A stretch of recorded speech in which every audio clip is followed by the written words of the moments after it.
మీరు చాలా మందితోటి డైరెక్టర్గా ఇలా చేయండి, ఈ పర్ఫెక్షన్ కావాలి, ఇలాంటి ఫీల్ కావాలి, ఎమోషన్ ఇట్లా క్యారీ అవ్వాలనేసి డైరెక్టర్గా మీరు సజెషన్స్ ఇచ్చుంటారు. అదే సందర్భంలో మీరు యాక్టర్గా మారాక చాలామంది ఉమెన్స్ మీ పక్కన భార్యగా నటించారు. నటులుగా వాళ్ళు కొంత గుర్తింపుని తెచ్చుకున్న వాళ్ళే. అంతవరకు మీరు గైడ్ చేసిన వాళ్ళు వాళ్ళ పక్కన మీరు నటించేటప్పుడు ఎలా అనిపించింది? ఆ ఈక్వాలిటీ ఎట్లా కంపేర్ చేసి చూసుకున్నారు దాన్ని మీరు? సపోజ్ ఎవరైనా నా వైఫ్ అంటే తన వైఫ్గా ఫీల్ అవటం, హీరోని మీ కొడుకు అంటే కొడుకుగా ఫీల్ అవటం, అలాగా రియల్గా చేయటం అనేది అలవాటు అయిపోయింది. అలా చేస్తూ ఉండటం వల్ల మామూలు నా పక్కన చాలామంది వైఫ్లు చేశారు. వాళ్ళందరూ కూడా చాలా కోఆపరేట్ చేసి ఓ రకంగా నాకంటే సీనియర్స్ వాళ్ళు.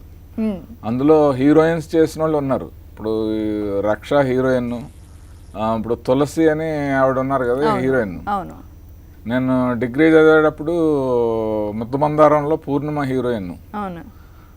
అలాగే నా నువ్వు లేక నేను లేనిలో ప్రగతి చేసింది.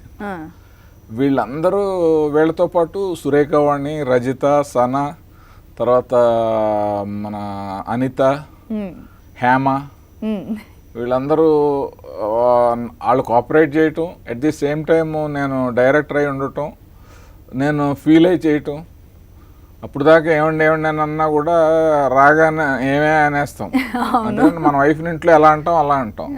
సో అలా న్యాచురల్గా అలవాటు అయిపోయి చూడడానికి అందరూ నా పక్కన బాగున్నారు వీళ్ళు అని రిపీట్ చేసిన సందర్భాలు కూడా ఉన్నాయి. కాశీ విశ్వనాథ్ గారికి ఛాన్స్ ఇచ్చి ఒక అవకాశం ఇచ్చి మీ పక్కన బెస్ట్ వైఫ్ క్యారెక్టర్ని పోషించిన వాళ్ళకి అవార్డు ఇవ్వమన్నాం. వెంటనే ఎవరి పేరు గుర్తు తెచ్చుకుంటారు ఆయన? సినిమాల్లో నా పక్కన బెస్ట్ అవార్డ్ అంటే జ్యూరీ మెంబర్సే డిసైడ్ చేయాలి. అది రియల్ లైఫ్లో అయితే నా వైఫే. రియల్ లైఫ్లో అయితే మీ వైఫే. ఓకే. సో మేడం గారి విషయానికి వద్దాం. ఇన్ని పాత్రలు మీరు చేసిన తర్వాత మూవీస్లో చూశాక ఆవిడ ఫీల్ ఎలా ఉండింది? ఎట్లా మీకు వెనక్కి చెప్పారు, ఎలా ఉందని చెప్పారు? యాక్చువల్గా చెప్పాలంటే వాళ్ళు ఎప్పుడు ఫిల్మ్ షూటింగ్ కానీ ఫంక్షన్స్కి కానీ వాళ్ళకి అలవాట్లేదు.